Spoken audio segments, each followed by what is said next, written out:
जय मसीह।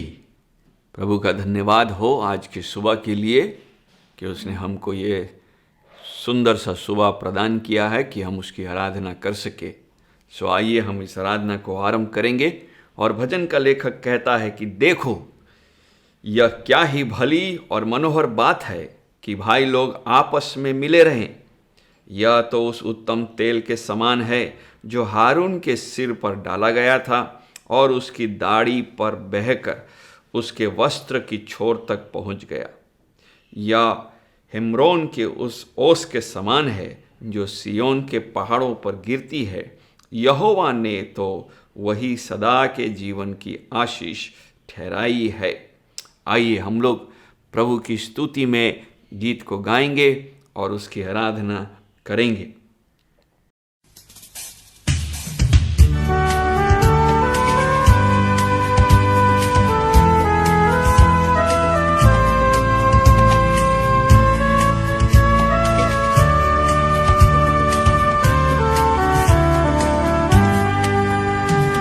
राजाओं का राजा यीशु राजा जगत पे राज करेगा।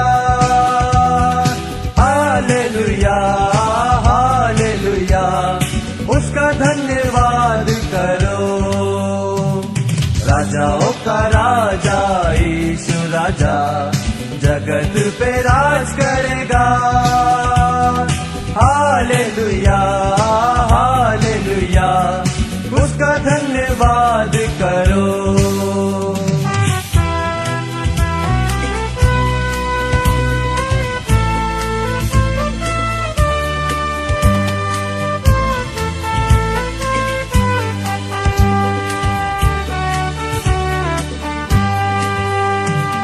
यहोवा का धन्यवाद करो क्योंकि वो भला है। उसकी करुणा सदा की है। धन्यवाद करो। राजाओं का राजा यीशु राजा जगत पे राज करेगा। हालेलुया हालेलुया उसका धन्यवाद करो।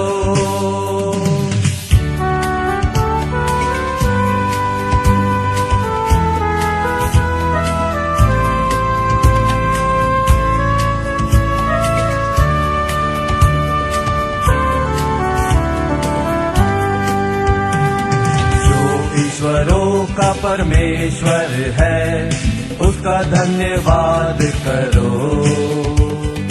उसकी करुणा सदा की है। धन्यवाद करो। राजाओं का राजा यीशु राजा जगत पे राज करेगा। हालेलुया हालेलुया उसका धन्यवाद करो।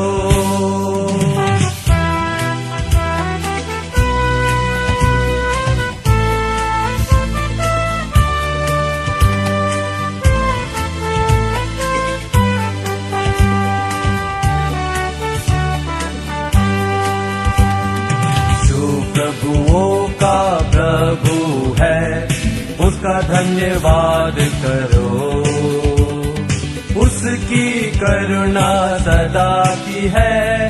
धन्यवाद करो। राजाओं का राजा यीशु राजा जगत पे राज करेगा। हालेलुया हालेलुया उसका धन्यवाद करो।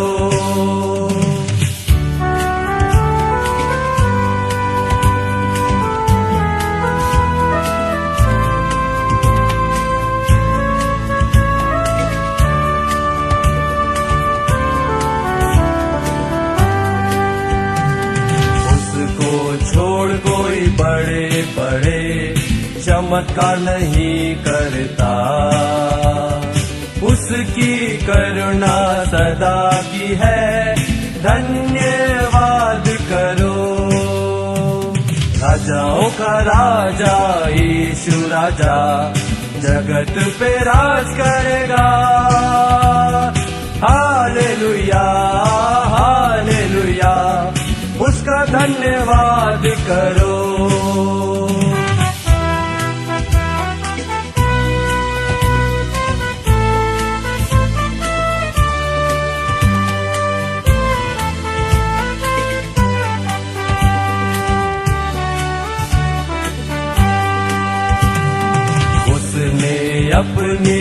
बुद्धि से आकाश बनाया, उसकी करुणा सदा की है, धन्यवाद करो। राजाओं का राजा यीशु राजा जगत पे राज करेगा। हालेलुया हालेलुया, उसका धन्यवाद करो। राजाओं का राजा यीशु राजा जगत पे राज करेगा। हालेलुया हालेलुया, उसका धन्यवाद करो। राजाओं का राजा यीशु राजा जगत पे राज करेगा। हालेलुया हालेलुया, उसका धन्यवाद करो।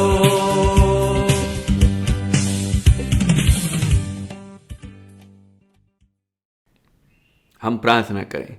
प्रभु जी, हम तुझे आज के सुबह के लिए धन्यवाद देते हैं। धन्यवादित हैं कि हमारे जीवनों में ही अनुग्रह किया, कि हमको यह अवसर मिला कि हम तेरे सिंहासन के तले आ सके।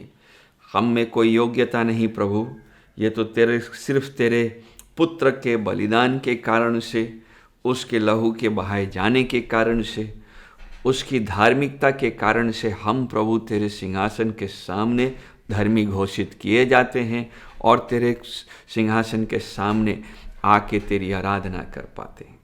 अयोग्य हैं, पापी हैं, परंतु अनुग्रहकारी परमेश्वर तू है और हमको छोड़ता नहीं, त्यागता नहीं, बल्कि अपने पास खींच के रखता है। इस कारण से हम तुझे धन्यवाद देते हैं। हम धन्यवादित हैं प्रभु कि हमको यह अवसर दिया, न केवल ऑनलाइन रीति से मिलने के लिए, बल्कि जगह जगह जब लोग अब तेरे मंदिरों में मिल रहे हैं, आराधनालयों में मिलते हैं, हम प्रार्थना करते हैं कि तू उनके बीच में भी उपस्थित हो और अपने महिमा और अपना महिमा का प्रकाश उनके बीच में चमका, ताकि तेरी कलीसिया प्रभु एक साथ जुट करके, एक साथ मिल करके तेरी आराधना, स्तुति और वंदना, तेरे वचन का अध्ययन एक साथ कर सके। हे प्रभु, इस समय को हम तेरे हाथ में सौंपते हैं और इस समय विशेष रीति से हम अपने सभी भाई बहनों को स्मरण करते हैं जो बीमार हैं, जो बिछौना में हैं, अस्पतालों में हैं। कई लोग गंभीर रीति से बीमार हैं और उनके बारे में तू जानता है। हम उन सबों को स्मरण करते हैं प्रभु, और उन पर अपना अनुग्रह कर कि वे, हे प्रभु, तेरे सार्वभौमिक इच्छा में इस संकट के घड़ी को पार कर सके। परिवार के सदस्यों को भी हम स्मरण करते हैं जो उनकी देखभाल कर रहे हैं, उनके साथ भी हो, उनको भी धीरज दे, संयमता दे, ताकि जब वे अपने प्रियजनों के देखभाल करते हैं, हे प्रभु, वे तेरी अनुग्रह में संतुष्टि के साथ, संयमता के साथ, धीरज के साथ एक दूसरे की देखभाल कर सके। इस समय जब हम तेरे वचन पर जाते हैं प्रभु, हमारे साथ हो, वचन को समझने में, उसको अपने जीवन में उपयोग करने में हमारी सहायता कर, ताकि प्रभु हम इन वचनों को बर्बाद होने ना दे। ऐसा तू अनुग्रह कर। सारी आदर और महिमा तुझको देते हैं और प्रभु यीशु मसीह के नाम से मांगते हैं, आमीन। प्रभु का धन्यवाद हो कि सप्ताह दर सप्ताह वो हमें अवसर देता है कि हम उसके वचन पर ध्यान दे सके। और जैसे कि पिछली बार हम दूसरे पत्रस को ध्यान देते आए हैं, आज भी हम दूसरे पत्रस के आगे के पदों पर ध्यान देंगे। पिछली बार यदि आपने ध्यान दिया होगा तो हमने ईश्वरीय बुलाहट पर ध्यान देना आरंभ किया था, और पिछली बार हमने तीसरे और चौथे पद पर ध्यान दिया था, जहां यीशु मसीह की पहचान में जब हम बढ़ते जाते हैं, उसके बहुमूल्य विश्वास को जब हम प्राप्त करते हैं, तो वह जो हमको देता है वह ईश्वरीय सामर्थ्य से जो कुछ हमको चाहिए इस जीवन में और भक्ति के साथ जीने के लिए, वो सब हमको उसके वचन में मिलता है, उसकी पहचान में मिलता है, ताकि हम उसके महिमा में और उसके सद्गुण के अनुसार उस बुलाहट में बढ़ते जाएं। इसी विषय को आगे बढ़ाते हुए 5 पद से अब पत्रस आगे लिखता है। हम लोग आज के अध्ययन के लिए हम खोलेंगे दूसरा पत्रस 1 अध्याय और उसका 5 पद से 11 पद तक। परंतु हम अध्ययन के लिए 5 से 7 पद पर ही ध्यान देंगे, लेकिन अनुच्छेद को समझने के लिए हम 5 से 11 पद को पढ़ेंगे। और पत्रस लिख रहा है कि इसी कारण तुम सब प्रकार का यत्न करके अपने विश्वास पर सद्गुण, सद्गुण पर समझ, और समझ पर संयम, और संयम पर धीरज, और धीरज पर भक्ति, और भक्ति पर भाईचारे की प्रीति, और भाईचारे की प्रीति पर प्रेम बढ़ाते जाओ। क्योंकि यदि ये बातें तुम में वर्तमान रहे और बढ़ती जाएं, तो तुम्हें हमारे प्रभु यीशु मसीह की पहचान में निकम्मे और निष्फल ना होने देंगी। क्योंकि जिसमें ये बातें नहीं, वो अंधा है और धुंधला देखता है, और अपने पिछले पापों से धुलकर शुद्ध होने का भूल बैठा है। इस कारण हे भाइयों, अपने बुलाए जाने और चुन लिए जाने को सिद्ध करने का भली भांति यत्न करते जाओ, क्योंकि यदि ऐसा करोगे तो कभी भी ठोकर न खाओगे, वरन इस रीति से तुम हमारे प्रभु और उद्धारकर्ता यीशु मसीह के अनंत राज्य में बड़े आदर के साथ प्रवेश करने पाओगे। प्रभु अपने वचन के पढ़े जाने पर आशीष दे।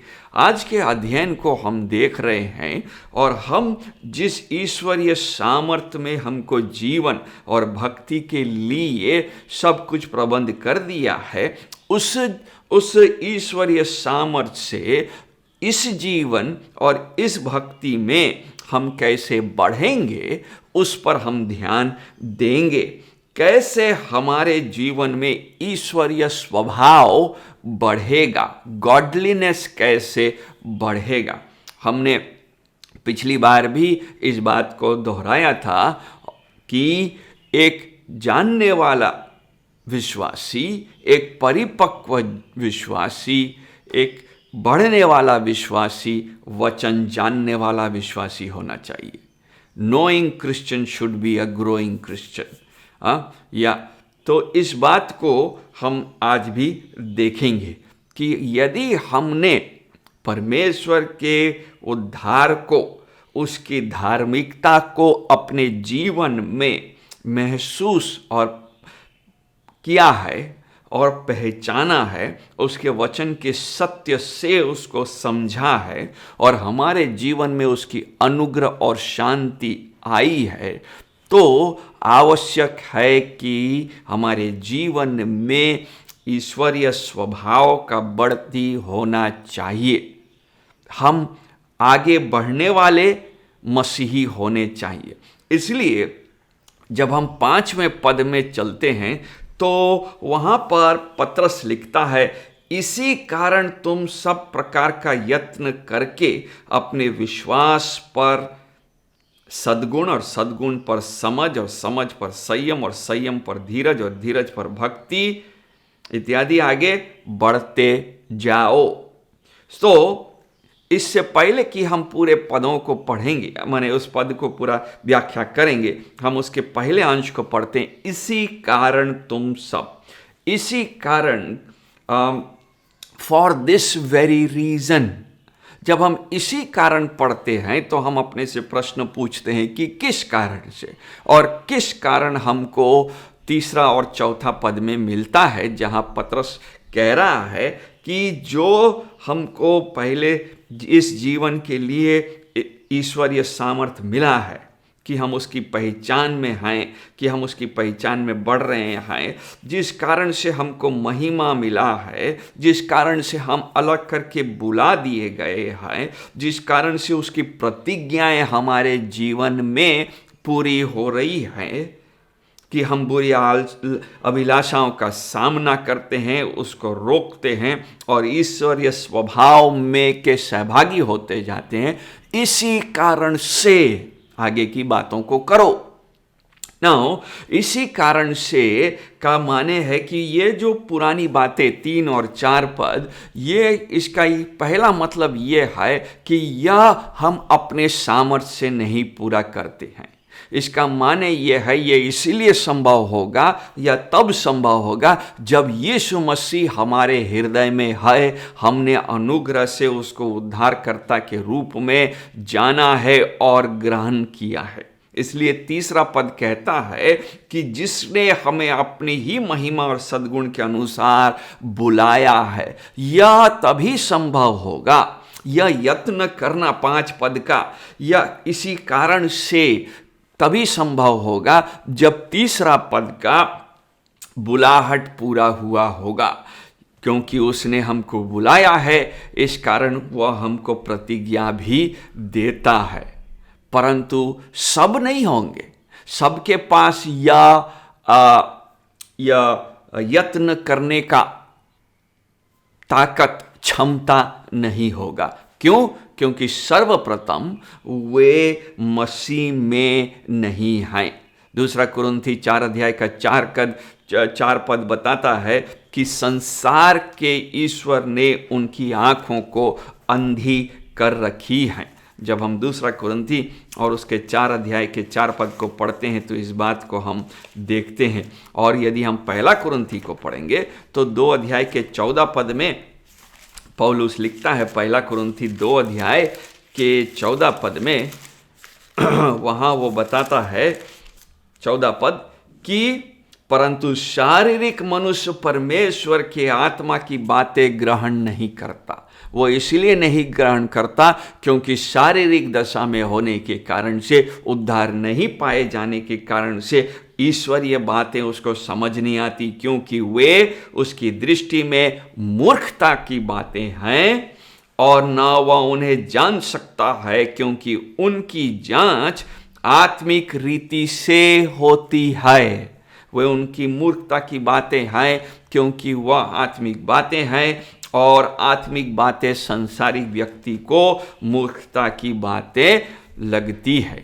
और यह आरंभ से ही ऐसा ही चला आ रहा है। जब हम इफिसियों की पत्री के 2 अध्याय को पढ़ते हैं तो पौलुस समझाता है कि उसको मूर्खता इसलिए लगता है क्योंकि वह अपने पापों में मरा हुआ है। और हमारे बारे में लिखा है कि हमने जब विश्वास नहीं किया था तो हम भी पहले अपने पापों में मरे हुए थे। ये यीशु मसीह की अनुग्रह हुई जिसने हमारे आत्मिक नथनों में श्वास फूका और हमारी आंखें खुली, और जब हमने आंखें खुली, हमारी आंखें खोली गई, तभी हम उसकी महिमा को देख पाए हैं। इस कारण से वह ईश्वरीय सामर्थ्य से जब वो कार्य होता है तभी हमारे जीवन में वह बदलाव आता है ना। बोलने का उद्देश्य क्या है? इन सारी बातों को दोहराने का उद्देश्य यह है कि एक विश्वासी तब तक अपने मसीही जीवन में आगे नहीं बढ़ेगा या ग्रो नहीं करेगा जब तक उसने परमेश्वर के अनुग्रह से यीशु मसीह को उद्धारकर्ता के रूप में ग्रहण नहीं किया है, और वह परमेश्वर पर विश्वास जब तक न करे तब तक इसका यत्न करना संभव नहीं। उसका मेहनत करना बेकार होगा, क्योंकि वह मेहनत केवल सांसारिक मेहनत होगा। कई बार लोग यीशु मसीह के बिन, परमेश्वर विहीन आत्मिकता में मेहनत करना चाहते हैं और प्रयास भी करते हैं। संसार तो करती है, अपने आप को मसीही कहने वाले लोग भी मेहनत करते हैं और उन बातों को आत्मा का फल दिखाने की चेष्टा करते हैं, परंतु संभव नहीं है जब तक परमेश्वर की अनुग्रह से उन्होंने यीशु मसीह को उद्धारकर्ता के रूप में जाना और ग्रहण नहीं किया है। इस कारण से पतरस 5वें पद में आता है और आरंभ करता है उन 7 गुणों में, 5 से 7 पद में 7 गुणों को देखते हैं और वहाँ पर वो आरंभ करता है उस विषय को ध्यान दिलाने का कि भाई जबकि हमको सामर्थ मिला है, जबकि हम विश्वास किए हैं, अब इस कारण से तुम सब प्रकार का यत्न करके यत्न करके हमको एक बहुत बड़ा सवाल पूछता है हमसे यह प्रश्न कि जब हम मसीही जीवन में आगे बढ़ रहे हैं तो किन बातों का हम मेहनत कर रहे हैं, किन बातों के लिए हम मेहनत कर रहे हैं और हमारे इस यत्न के पीछे उद्देश्य क्या है। What is the motivation to be diligent. क्यों मेहनत कर रहे हैं? उद्धार पाए हैं, ठीक है, मेहनत कर रहे हैं, किन वस्तुओं के लिए कर रहे हैं। कई बार मसीही लोग अपने 24 घंटे में जरूर कहते हैं कि उनके पास समय नहीं है या वो बहुत मेहनत कर रहे हैं, वो बहुत परिश्रम कर रहे हैं, परंतु उनको पूछना चाहिए, हमें पूछना चाहिए, इन सारे मेहनत करने का उद्देश्य, इस सारे परिश्रम करने के पीछे कारण क्या है, क्यों कर रहे हैं, व्हाट इज द मोटिवेशन। यदि सही मोटिवेशन से या सही उद्देश्य के साथ यत्न नहीं किया जा रहा है, तब वो यत्न करना अपना यत्न करने, अपने लिए यत्न करना है, परमेश्वर की महिमा के लिए नहीं। इसीलिए जब हम पहला पद, 5वां पद के पहले हिस्से को पढ़ते हैं तो वहां पतरस कहता है कि सब प्रकार का यत्न करके अपने विश्वास पर। तो इसका माने है कि वो जो 7 गुण जो हम देखते हैं 6वां पद और 7वें पद में, वह विश्वास को नेव रख करके आरंभ होता है। और उस विश्वास को नेव को रखने का माने है कि हमारा उद्देश्य भी सही होना चाहिए।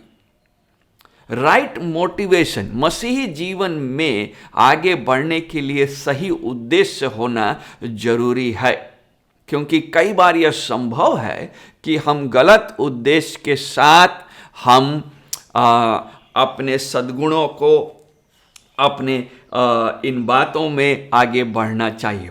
एग्जाम्पल के लिए, उदाहरण के लिए, यह संभव है कि हम मसीह हैं और हम ये सोचे, अच्छा हम मसीह में अच्छा इसलिए बनना मांगते हैं या इन गुणों को इसलिए अपनाना मांगते हैं ताकि लोग जब मुझे देखे तो ये कह सके कि वाह कितना बढ़िया मसीह है। अगर ये मेरा उद्देश्य है, ये मेरा मोटिवेशन है, तब तो यह मोटिवेशन या यह उत्प्रेरणा जो आ रही है मेरे अंदर से, वह घमंड के कारण से उत्पन्न हो रही है। That is the result of pride. इस कारण से यह सही स्रोत नहीं है या सही उद्देश्य नहीं है। या हम ये कहें कि मैं इन बातों में यत्न इसलिए करना चाहता हूं ताकि परमेश्वर मुझे सफल करे, मेरे नौकरी में सफलता मिले, मेरे पारिवारिक जीवन में सफलता मिले। यह भी उद्देश्य सही नहीं है, क्योंकि यह हमारे अपने ऊपर केंद्रित है। मेरा क्या होगा, मुझे क्या मिलेगा। हमारा केंद्र यत्न करने का परमेश्वर। सही उद्देश्य यह है कि हम ये कहेंगे कि प्रभु मैं तेरे आशीषों को चाहता हूं, मेरे जीवन में कार्य करने के लिए चाहता हूं, ताकि मेरे यत्न करने से या इन आशीषों के प्राप्त करने से तुझे महिमा मिले। ग्लोरी टू योर नेम, तुझे महिमा मिले। सो यत्न का उद्देश्य यह नहीं कि व्यक्ति विशेष को महिमा मिले, व्यक्ति विशेष के कार्यों को महिमा मिले, बल्कि हर बातों में परमेश्वर को महिमा मिले। यही इसी अनुच्छेद के 9 पद में देखिए पतरस लिखता है, क्योंकि जिसमें ये बातें नहीं वो अंधा और धुंधला देखता है और हम अपने पिछले पापों से धुलकर शुद्ध होने को भूल बैठा है। अर्थात यत्न करने का उद्देश्य यह है कि जो अनुग्रह हमको मिला है, जो अनुग्रह का कार्य हमारे जीवन में हुआ है, वो उसका फल दे और वो फल से परमेश्वर को महिमा मिलेगा। पेड़ का फल कभी पेड़ स्वयं नहीं खाता। पेड़ के फल का उद्देश्य है कि वो तृप्ति दूसरे को दे, दूसरों के लिए आशीष का कारण हो, और जब हम दूसरों के लिए आशीष का कारण होते हैं तो परमेश्वर को महिमा मिलता है।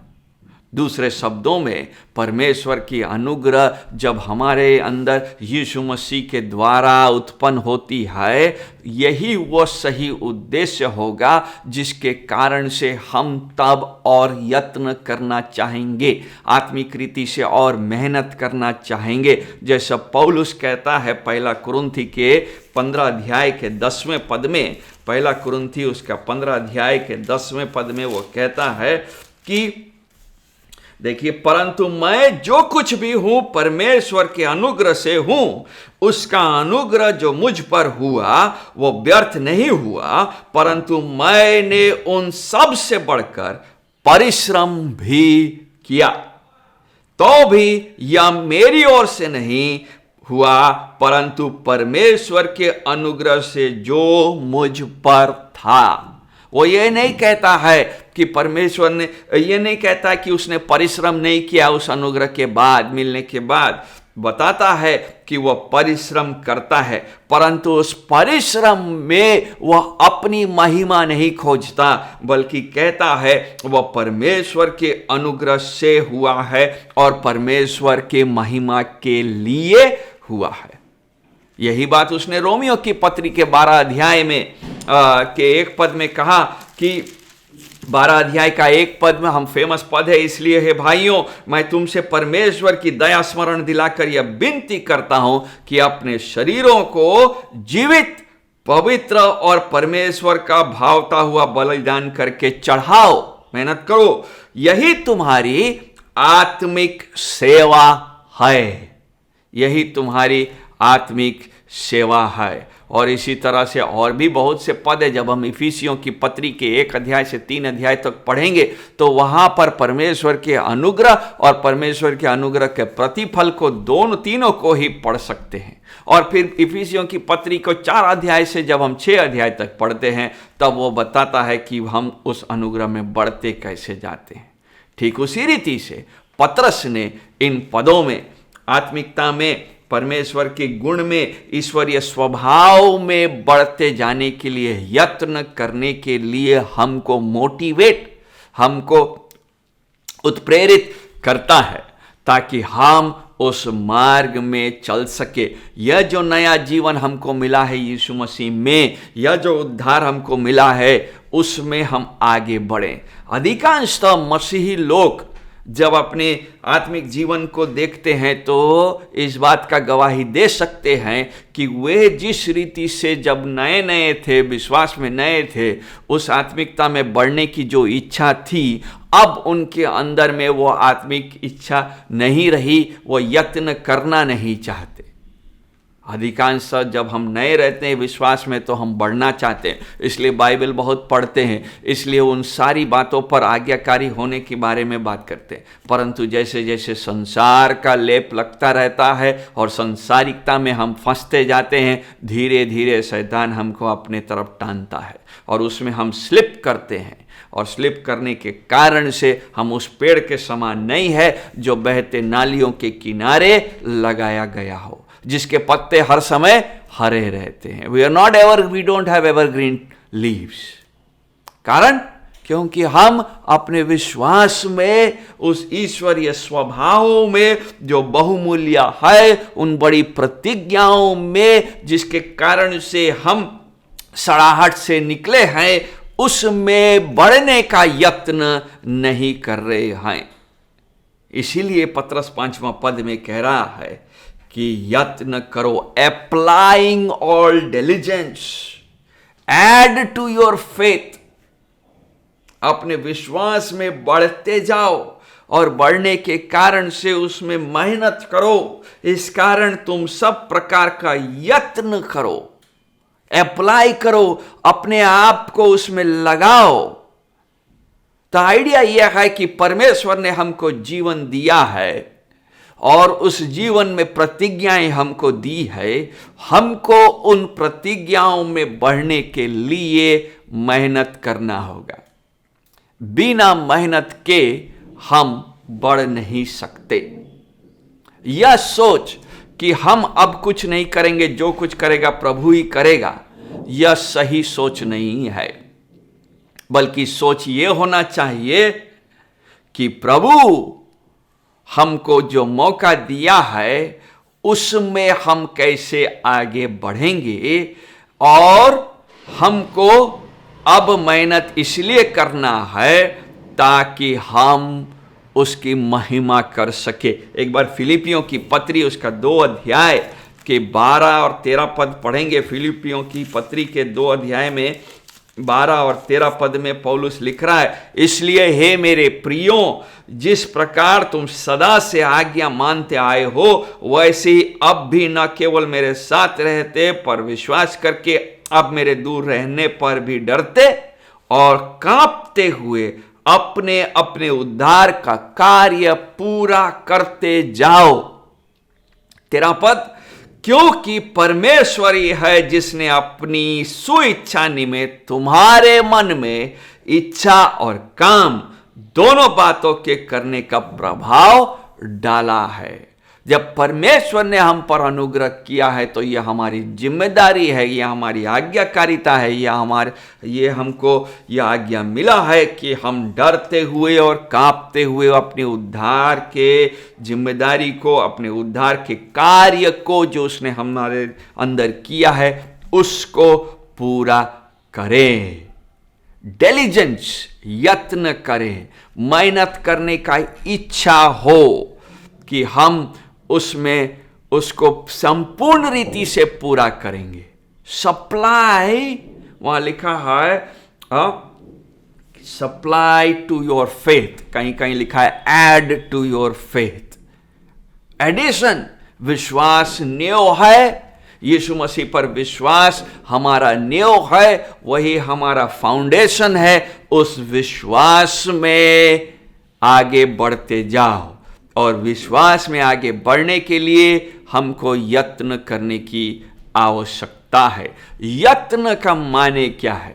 यत्न का माने मेहनत करना है, उसमें स्ट्रगल है, उसमें खींचातानी होना है, उसमें एफर्ट है, उसमें जोर लगता है। यत्न सिंपली बैठे बैठे नहीं होता है, उसको यत्न करना नहीं पड़ता। उसमें यत्न करने में दिमाग लगाना है, उसमें शारीरिक बल लगाना है, उसमें आत्मिक बल लगाना है, उसमें डिसिप्लिन, अनुशासन जो कई मसीहों को पसंद नहीं है उसको लागू करना पड़ता है। कुलुसियों की पत्री के 1 अध्याय के 29 पद में पौलुस लिखता है, इफिसियों के बाद कुलुसी और उसका 1 अध्याय के बाद माफ कीजिएगा, इफिसी के बाद फिलिपी, फिलिपी के बाद कुलुसी 1 अध्याय का 29वां पद कहता है कि इसी के लिए मैं उसकी उस शक्ति के अनुसार जो मुझ में सामर्थ्य के साथ प्रभाव डालती है, तन मन लगाकर परिश्रम भी करता हूं। और यहां पर पौलुस का चित्र उस व्यक्ति के लिए है जो मेहनत करता है, जो लेबर करता है। और लेबर करते समय जब किसान मेहनत करता है फल देखने के लिए, जब मेहनत करता है तो निश्चय उस मेहनत में स्ट्रगल है। आसान नहीं होता है खेती करना, आसान नहीं होता है ज़मीन को तैयार करना, आसान नहीं होता है खेत का देखभाल करना, परंतु पौलुस कहता है मैं उसमें उसको आगे बढ़ाने के लिए, उसमें प्रभाव में बढ़ते जाने के लिए तन मन लगाकर परिश्रम करता हूं। और यही चित्र हम दूसरे जगहों में भी देख सकते हैं। यदि हम 1 तिमोथी के 4 अध्याय के 10 पद को खोलेंगे तो वहां पर पौलुस लिखता है कि मैं मेहनत करता हूं। और इब्रानी के 12 अध्याय के 4 पद में लिखता है कि हम अपने पापों से निकलने के लिए स्ट्राइविंग अगेंस्ट सिन, पापों के विरुद्ध मेहनत करते हैं। नए नियम में चित्र बार बार देखा जाता है कि एक मसीही जीवन को एक योद्धा के जीवन के साथ तुलना किया जाता है। और योद्धा का जीवन युद्ध का, लड़ाई का जीवन है, जिसमें उसको युद्ध करना है, लड़ना है। और युद्ध करना परिश्रम का काम है, मेहनत का काम है। उसमें चोट आता है, उसमें स्ट्रगल है, उसमें तकलीफें आती हैं, परंतु उसी तकलीफों से निकलने के बाद ही योद्धा विजयी होता है। इस कारण से मसीह में बढ़ने के लिए यत्न करने की आवश्यकता है।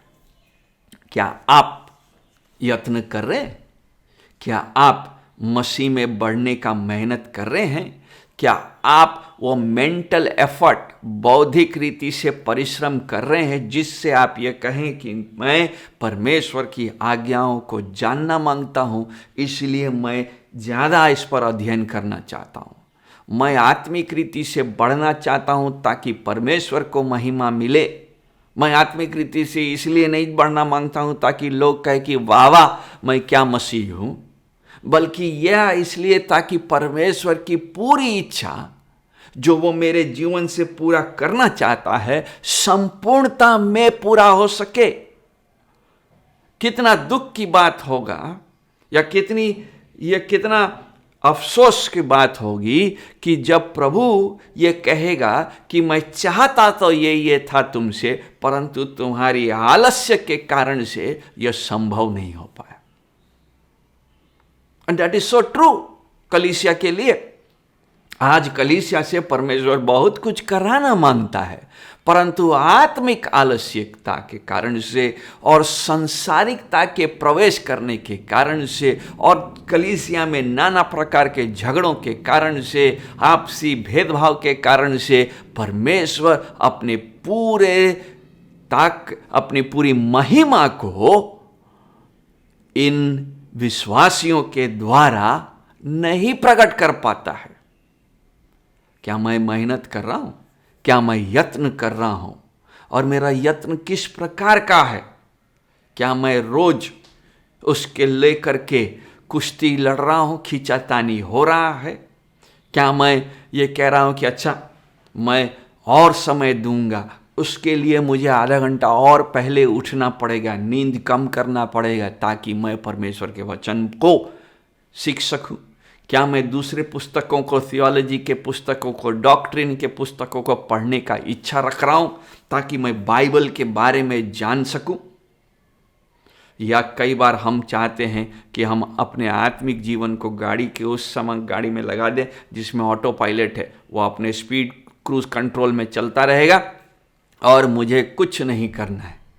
और आजकल तो ऐसी गाड़ियां आई है जिसमें स्टीयरिंग भी संभालना ना है। और ये हमारे आत्मिक जीवन के समान है, जिसमें हम सीट पे बैठ गए हैं बस और गाड़ी चल रहा है, हम उसमें कुछ नहीं करना चाहते।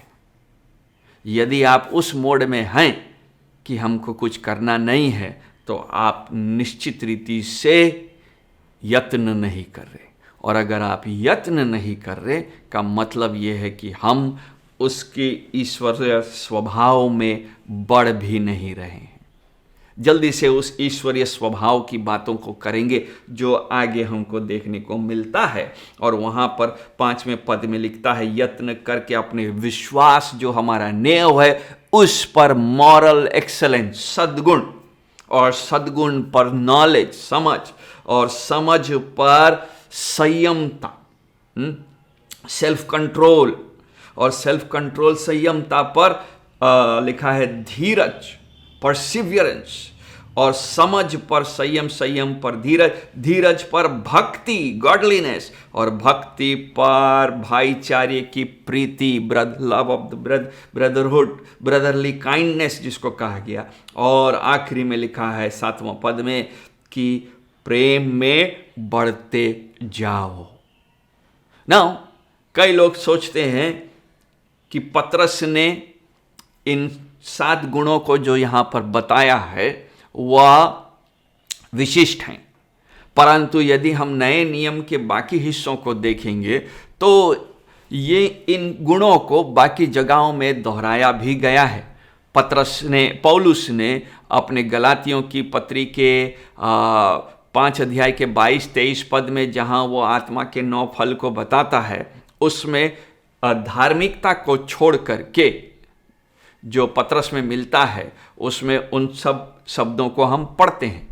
जब वो टिमोथी से पहला टिमोथी के 6 अध्याय के 11 पद में बात कर रहा है तो वहाँ पर भी धार्मिकता, ईश्वरीय स्वभाव, विश्वास, प्रेम और सद्गुण, संयमता जैसे विषयों को लिस्ट दिया है।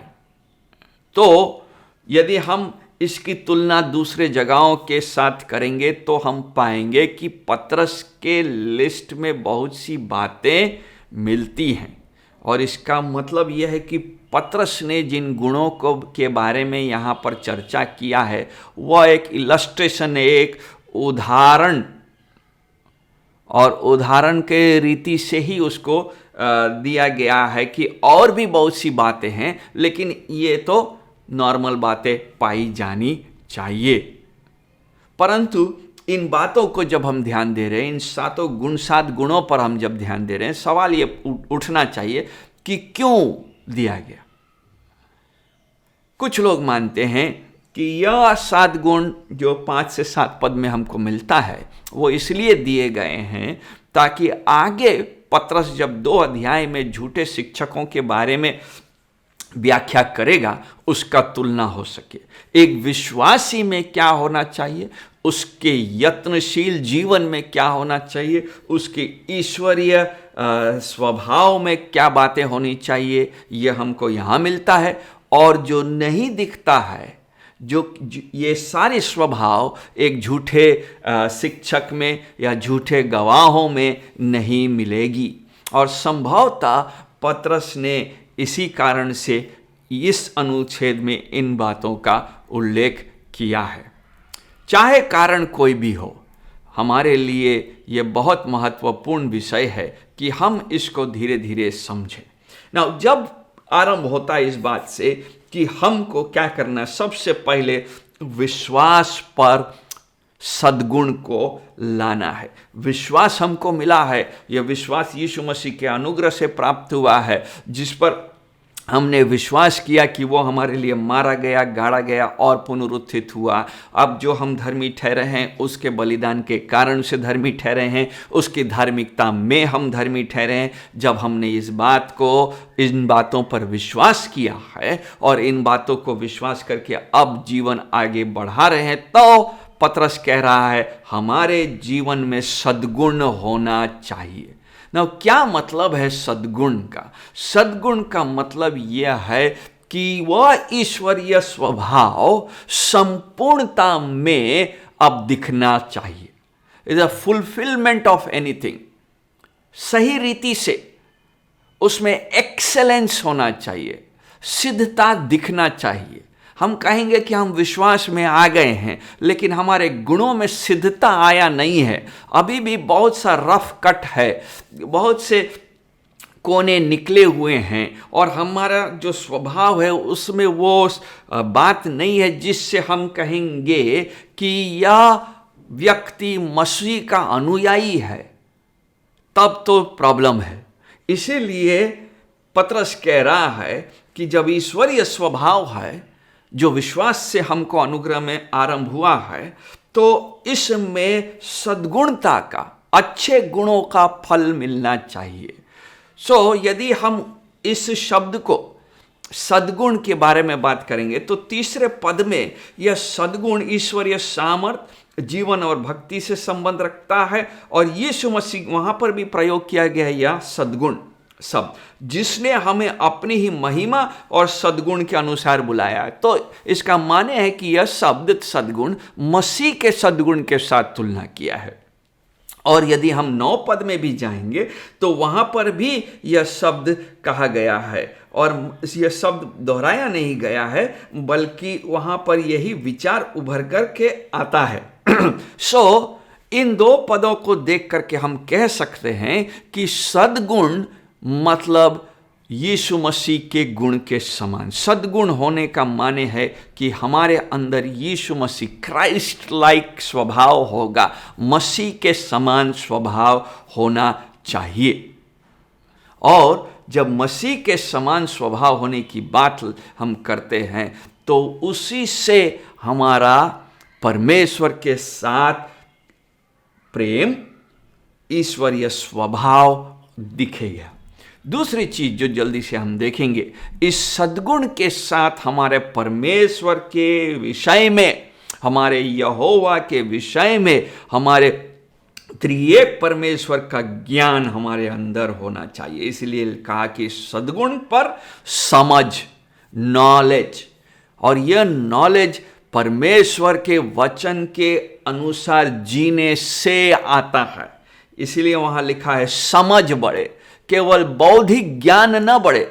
जब वचन पढ़ रहे हैं, क्योंकि हमने कहा कि knowing Christian, growing Christian is a knowing Christian, तो हम ये कह रहे हैं कि जो व्यक्ति परिपक्व है, जो मसीही परिपक्व व्यक्ति है, यह परिपक्व व्यक्ति परिपक्वता में तभी बढ़ता है जब उसने वचन का ज्ञान लिया है और उसका जीवन का चलने का तरीका उस पर आधारित है। अगर आधारित है तब हम कहेंगे कि समझ आया है। अन्यथा यह केवल बौद्धिक रीति से एक्सरसाइज होगा, लेकिन समझ में उन्नति नहीं आई है। और समझ में उन्नति नहीं आएगा तो स्वभाव में परिवर्तन भी नहीं आएगा। इसीलिए मॉरल एक्सेलेंस या सद्गुण में समझ का जुड़ना आवश्यक है। कई बार हम अपने हिसाब से अपने सद्गुणों में बदलाव लाना चाहते हैं, यह संभव नहीं है। सद्गुण तभी होगा जब उसमें समझ आएगा, और यह समझ परमेश्वर के वचन पर आधारित है। आगे चलते हैं, वहां लिखता है कि उस समझ से धीरज उत्पन्न आना चाहिए, सेल्फ कंट्रोल। आज मसीही जगत में यह सेल्फ कंट्रोल एक बहुत बड़ा समस्या है। भाइयों के बीच में कई बार संयमता नहीं दिखता है। कई कलीसियाई झगड़े, मतभेद संयमता की कमी के कारण से है। दोनों अपने आप को विश्वासी कहते हैं, परंतु विश्वास में उन्होंने यत्न नहीं किया कि वे अपने संयमता पर काम करें। जो बोलना है बोल ही डालना है, ताकि सामने वाले को कुछ उस पर कुछ फर्क पड़े या नहीं पड़े। हमको आगे पीछे नहीं देखना है, मुझे मेरा मन किया मैं बोल डाला। यह संयमता का गुण नहीं है। गलातियों की पत्री के 5 अध्याय के 23 पद में पौलुस के आत्मा के फल में संयमता शब्द दोहराया गया है। संयमता का माने है कि सेल्फ कंट्रोल, अपने आप को रोकना। जब हम 1 कुरिन्थी 9 अध्याय के 25 पद को पढ़ते हैं तो वहां पर एक दौड़ने वाले का चित्र है, और दौड़ने वाला रेस को जीतने के लिए संयमता इस्तेमाल करता है। क्यों? क्योंकि संयमी नहीं होगा तो वह अपने जीवन को अनुशासन में व्यतीत नहीं कर सकेगा। एक एथलीट जब दौड़ना चाहता है या जीतना चाहता है तो वह बहुत सावधान रहता है कि उसका दिनचर्या किस प्रकार से बीते, कितना बजे उठे, कितना बजे एक्सरसाइज करे, कितना घंटा एक्सरसाइज करे, क्या खाए और क्या ना खाए। वो फास्ट फूड और जंक फूड नहीं खाता, क्योंकि वो जानता है उससे उसके दौड़ पर प्रभाव पड़ेगा। जब तीतुस की पत्री में पौलुस तीतुस को लिख रहा है और उसके 1 अध्याय के 8 पद में वो कलीसिया के अगुओं के लिए लिखता है। तीतुस 1 अध्याय के 8 पद में, तो वहां पर वो लिखता है कि 8वां पद, पर अतिथि सत्कार करने वाले, भलाई का चाहने वाला, संयमी, न्यायी, पवित्र और जितेंद्रिय हो। संयमी हो। एक यीशु मसीह पर विश्वास करने वाले व्यक्ति के अंदर सेल्फ कंट्रोल होना बहुत जरूरी है। संयमी हो, नहीं तो हम उस नाव के समान होंगे जिसका पतवार नहीं है, जिसका कोई रडार नहीं है कि किस दिशा में उसको जानना है। संयमी का माने है कि वो हमारे जीवन के हर एक बातों पर लागू होगा, हमारे हर एक इच्छाओं पर लागू होगा, चाहे वो यौन का इच्छा हो, चाहे वो धन का लालच का इच्छा हो, चाहे भोजन का इच्छा हो, चाहे भावनाओं को प्रकट करने का इच्छा हो, या समय को उपयोग करने का इच्छा हो। क्या समय को, जिसको हम बहुत छोटा समझते हैं, उसको लेकर के हमारे अंदर में सेल्फ कंट्रोल है? कई बार मैं भी इस समय को बर्बाद करने में मेरा भी हाथ है। मैं भी कई बार समय बर्बाद करता हूं। उसमें सीखना होगा कि मैं कैसे समय को बहुमूल्य समझ करके परमेश्वर की महिमा के लिए प्रयोग करूं, क्योंकि यह संभव है कि हम अपने समय को, अपने बुद्धि को, अपने भावनाओं को व्यर्थ बातों में प्रयोग करें। इसलिए मसीहों को संयमी होना बहुत आवश्यक है, और जो विश्वास में है उनके लिए यह यत्न करने की बात है। और साथ में आगे लिखता है, संयम पर धीरज, और धीरज पर भक्ति, परसिवियरेंस। धीरज का माने है कि जब हम सताए जाते हैं, जब हम पर परीक्षा आती है, तब हम उसका धीरज, तब हम उसका सामना जब करते हैं, तो उसमें हम अकबकाए नहीं, हड़बड़ाए नहीं, या गढ़ छोड़ के भागे नहीं। उसका एक व्यक्ति ने नए नियम के लेक्सिकन में उसका परिभाषा इस प्रकार है कि वो उस व्यक्ति के लिए कहा गया है जिसके अंदर में एक निष्ठा है, एक उद्देश्य है, डेलिब्रेट पर्पस है, और विश्वास के प्रति निष्ठा है कि चाहे उसके ऊपर कुछ दुख संकट क्यों ना आए, वो उसे छोड़ेगा नहीं। और मसीहों के लिए यह बात सच होना चाहिए।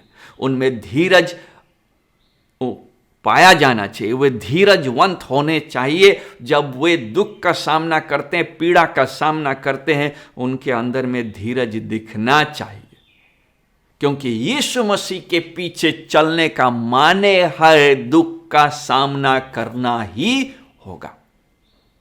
यह असंभव है कि हम कहें कि हम यीशु मसीह के पीछे चले और हमारे ऊपर कोई दुख ना आए, संसार हमको गले लगा ले। संभव ही नहीं, संभव ही नहीं। यदि संसार आपको आपके विश्वास के साथ गले लगा रहा है, तो इसका माने है समस्या संसार में नहीं है, समस्या आपके विश्वास के साथ है। या तो आप दूसरा सुसमाचार को अपना सुसमाचार मान रहे हैं, या आपका सुसमाचार खोखला और छिछला है। यह संभव है, क्योंकि जो वचन के अनुसार चलते हैं वो निश्चित रीति से संसार विरोधी होंगे, संसार उसको स्वीकार नहीं करेगा। यीशु मसीह ने साफ कहा है कि जो लोग मेरे पीछे चलते हैं, उन्होंने मुझे नहीं स्वीकार किया, तो तुम्हें भी स्वीकार नहीं करेंगे। आगे बढ़ते हैं, और लिखा है कि इस धीरजवंत से और उत्पन्न होना चाहिए भक्ति, गॉडलीनेस, ईश्वरीय स्वभाव। ये भक्ति का माने क्या है? भक्ति का माने है कि जीवन के सब पहलू में, सब बातों में व्यक्ति विशेष इसी ध्यान में रहता है कि उसका इन सब कार्यों में परमेश्वर को महिमा मिल रहा है कि नहीं। The very practical awareness of God in every aspect of life. जीवन के हर पहलू में उसको ये पहचान और उसकी समझ है कि परमेश्वर को महिमा मिलना चाहिए।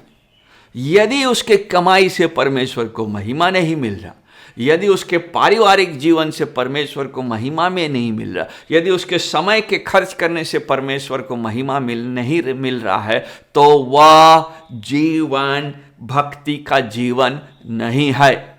भक्ति का जीवन केवल संडे अटेंडेंस या गिरजा में कुछ सेवा देना या अपने दसवांशों को या 10वां 20वां अंश देना से नहीं है, बल्कि भक्ति का माने है कि हर छोटे छोटे खंडों में परमेश्वर को महिमा मिल रहा है। आसान नहीं है, परंतु इसीलिए पतरस ने कहा इन विषयों पर यत्न, डिलिजेंस, मेहनत करना पड़ेगा। हम में से कई लोग जब इन पदों को पढ़ेंगे तो अपने आप को कम पढ़ेंगे और यह स्वाभाविक है। और पवित्रकरण में हम अपने आप को कम पाते हैं, इसलिए रोज हम पश्चातापी होकर आगे बढ़ने का प्रयास करते हैं, और यह आगे बढ़ना परमेश्वर के अनुग्रह से ही होता है। परंतु डिलिजेंस, यत्न करने की आवश्यकता है। और आखिरी 2 पॉइंट है कि उस हमारे अंदर में भाईचार्य की प्रीति, फिलाडेल्फिया और अगापे प्रेम, लव, प्रेम होना चाहिए। भाइयों के बीच में प्रेम। जितनी कलीसियाओं, जैसे जैसे कलीसिया बढ़ती है और जैसे जैसे कलीसिया पुरानी भी होती है, अधिकांश समय ये भाईचार्य की प्रीति ठंडा पड़ती जाती है। नए विश्वासियों के बीच में बहुत प्रेम रहता है, परंतु जैसे विश्वास में पुराने होते जाते हैं, उनके बीच में प्रेम कम होता है। वचन बताता है कि हमें एक दूसरे से प्रेम करना चाहिए। स्टीफन कोल बहुत अच्छा लाइन लिखते हैं और कहते हैं, जिन्हें ख्रिस्त ने अपने परिवार में जोड़ा है, हमें भी उन्हें ग्रहण करना चाहिए।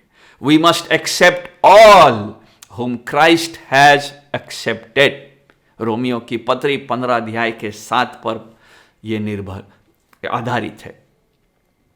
और यह कठिन लगता है कि हम कैसे एक दूसरे को ग्रहण करेंगे, परंतु अगर मसीह ने उसको ग्रहण किया है तो हमारे पास हक नहीं कि हम उसे अलग रखें। इसलिए हमें ये भाईचारे की प्रीति पर बहुत यत्न, मेहनत करने की आवश्यकता है। गलाती 6 अध्याय के 10 पद में कहा, पौलुस ने कहा कि सबके साथ अच्छा व्यवहार करो, विशेष करके वे जो विश्वास में हैं, जो इसी घराने के हैं, और अंतिम में प्रेम करो एक दूसरे से। अगापे प्रेम, अगापे प्रेम बलिदान रूपी प्रेम है, वह बलिदान देता है। ना, जब हम इन गुणों के बारे में बात की, हमको एक बात समझना होगा, ये गुण ऑटोमेटिक नहीं आ जाता। ये सारे गुण हमारे जीवन में अचानक मसीह में आने के कारण से चालू नहीं हो जाता और हम इसमें बढ़ते चले जाते, नहीं। मसीह में आने के कारण से परमेश्वर हमको अनुग्रह देता है कि ये गुण में हम बढ़ सके, परंतु इसमें बढ़ने के लिए हमको मेहनत करना पड़ेगा। हमको अपने आत्म केंद्रितता से, सेल्फ सेंटर्डनेस से, हमको अपने आलस्य से निकलना होगा, हमको अपने घमंड से निकलना होगा, तभी यह संभव होगा। अगर उदाहरण के लिए अपने आप को जांचना मांगते हैं कि हम कैसे बढ़ेंगे, तो प्रैक्टिस कीजिए। यत्न करने का माने है कि इन गुणों को प्रैक्टिस कीजिए। अपने आप में केंद्रित ना हो करके, हो सकता है इस रविवार या अगले रविवार को गिरजा जा करके किसी ऐसे व्यक्ति को खोजे जो अकेला हो, उसके साथ प्रार्थना करें, उसकी मदद करने की इच्छा करें, न कि अपने आप में रहे कि लोग आपसे आके मिलें, बल्कि दूसरों से मिलने का प्रयास करें।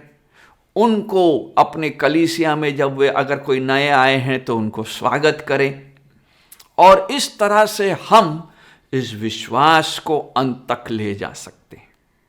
प्रभु करे कि हम अगर विश्वास में हैं, अगर हमने यीशु मसीह को उद्धारकर्ता के रूप में जाना है, उसकी प्रतिज्ञाएं हमारे लिए सच है, तो हम इन गुणों के लिए, इन गुणों में मेहनत करेंगे।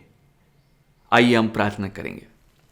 हमारे स्वर्गवासी पिता, हम तुझे धन्यवाद देते हैं आज के वचन के लिए, धन्यवाद देते हैं तेरे शिक्षाओं के लिए जो तू हमें देता है।